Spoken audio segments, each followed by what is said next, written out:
Photoshop காதலர்களுக்கு வணக்கம்.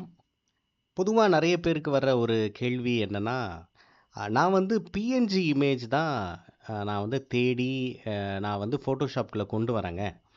ஆனா உள்ள கொண்டு வந்த பிறகும் பார்த்தீங்கன்னா, அது பிஎன்ஜி இமேஜ் மாரி வரமாட்டேங்குது. அதாவது பேக்கிரவுண்ட் இல்லாம வரமாட்டேங்குது. அந்த கட்டங்கட்டமா இருக்கிறதோட சேர்த்து ஒரு ஃபோட்டோ மாரி தான் உள்ள வருது. தனியா வரமாட்டேங்குது. அதுக்கு நான் என்ன செய்யணும்? இல்ல நான் எங்க தப்பு பண்றேன்? அந்த மாரி நெறைய பேர் கேட்குறீங்க. ஸோ அதுக்காக இந்த ஒரு சின்ன வீடியோ இப்போ போட்டிருக்கு. சரி, பொதுவா நெறைய பேர் பண்ற தப்பு என்னன்றத ஃபர்ஸ்ட்டு பார்க்கலாம். அப்புறம் நம்ம சரி பண்ணிக்கலாம். சரியா? சரிங்க. இப்போ உதாரணத்துக்கு இப்போ பார்த்தீங்கன்னா, ஆப்பிள் பிஎன்ஜி ஃப்ரீ டவுன்லோட் இமேஜஸ்ன்னு நம்ம தேடுறோம்னு வைங்க. இல்லையா? நீங்க இப்படி தான் இங்கிலீஷ்ல டைப் பண்ணணும்னு அவசியம் இல்ல. நீங்க அந்த அர்த்தம் இருக்கிற மாதிரி நீங்க வேற எந்த வார்த்தைகள் வேணாலும் போடலாம். சரிங்களா?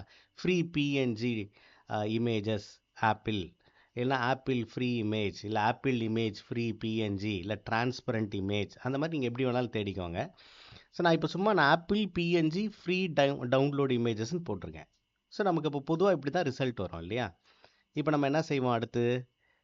இதில் நம்ம வந்து அதோ கட்டம் கட்டமாக இருக்குது, அப்போ இதுதான் பிஎன்ஜி இமேஜ் அப்படின்னு சொல்லிட்டு நம்ம என்ன செய்வோம்? எனக்கு இந்த ஆப்பிள் வேணும் அப்படின்னா நம்ம ரைட் கிளிக் பண்ணி காப்பி இமேஜ், சேவ் இமேஜ் அப்படின்னு சில பேர் பண்ணுவாங்க இல்லையா? சில பேர் என்ன செய்வாங்கன்னா இந்த இமேஜ் மேலே கிளிக் பண்ணிப்பாங்க.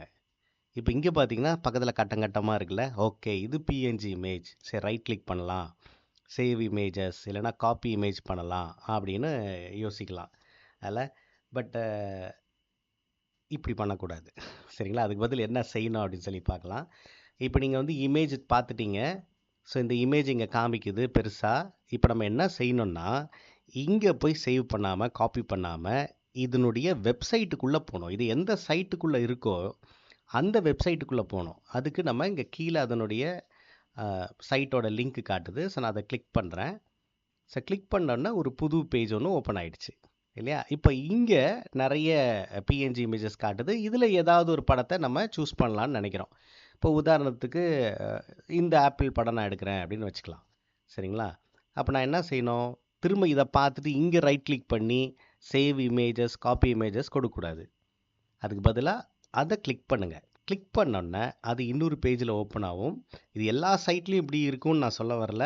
ஒவ்வொரு இடத்துல சில டைமில் ஒரே கிளிக்கில் கூட உங்களுக்கு ஒரு இமேஜ் காட்டலாம்.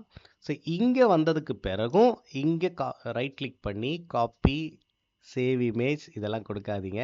அதுக்கு பதிலாக இதுக்கு கீழே இல்லைன்னா சுற்றி எங்கேயாவது டவுன்லோடுன்னு ஏதாவது பட்டன் இருக்கான்னு பாருங்கள். ஸோ ஃப்ரீ டவுன்லோடுன்னு இருக்குது. ஆனால் அந்த ஃப்ரீ டவுன்லோடுன்ற பட்டன் பக்கத்தில் வேறு ஏதாவது ஆட் இருக்கான்னு பார்த்துக்கோங்க. ஏன்னா சில டைமில் ஆடு கூட என்ன பண்ணோன்னா, ஆடில் கூட ஒரு அட்வர்டைஸ்மெண்ட்டில் ஃப்ரீ டவுன்லோடு அங்கே கொடுத்துருப்பாங்க. அதை நம்ம கிளிக் பண்ணணுங்கிறதுக்காக, ஏமாத்துறதுக்காக. அதனால் நீங்கள் அதெல்லாம் கிளிக் பண்ண வேணாம். அது இமேஜ் பக்கத்துலேயே இருக்கா பாருங்கள். ஸோ ஃப்ரீ டவுன்லோட் இங்கே இருக்குது பார்த்தீங்கன்னா, இங்கே ரெசல்யூஷன் எவ்வளோ சைஸு அதுக்கு பக்கத்துலேயே ஃப்ரீ டவுன்லோட் இருக்கிறதுனால இதை வந்து தைரியமாக கிளிக் பண்ணலாம். சரிங்களா? இதை கிளிக் பண்ணிங்கன்னா மட்டும்தான் நமக்கு ஒரிஜினல் பிஎன்ஜி இமேஜ் வருங்க. சரியா? இல்லைனா ஒரிஜினல் பிஎன்ஜி இமேஜ் வராது. நீங்கள் ஃபோட்டோஷாப்குள்ளே கொண்டு வந்த பிறகு இதே மாதிரி தான் உங்களுக்கு ஒரு ஃபோட்டோ மாதிரி இந்த கட்டங்கட்டத்தோட ஒரு ஃபோட்டோ மாதிரி தான் உள்ளே வருமே தவிர ஒரு பிஎன்ஜி இமேஜாக பேக்ரவுண்ட் ரிமூவ் பண்ண ஒரு இமேஜாக வராது. சரிங்களா? அதனால் இதை ஞாபகத்துக்கு வச்சு பண்ணுங்கள். ஸோ இது மறுபடியும் ஒரு ரொம்ப சுருக்கமாக சொல்லணும் அப்படின்னு சொன்னால், எங்கேயுமே ரைட் கிளிக் பண்ணி சேவஸ் இல்லைனா ரைட் கிளிக் பண்ணி காப்பி கொடுக்காதீங்க.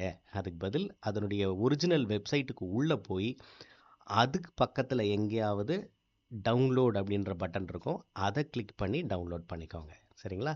All the best. சூப்பராக பண்ணுங்கள்.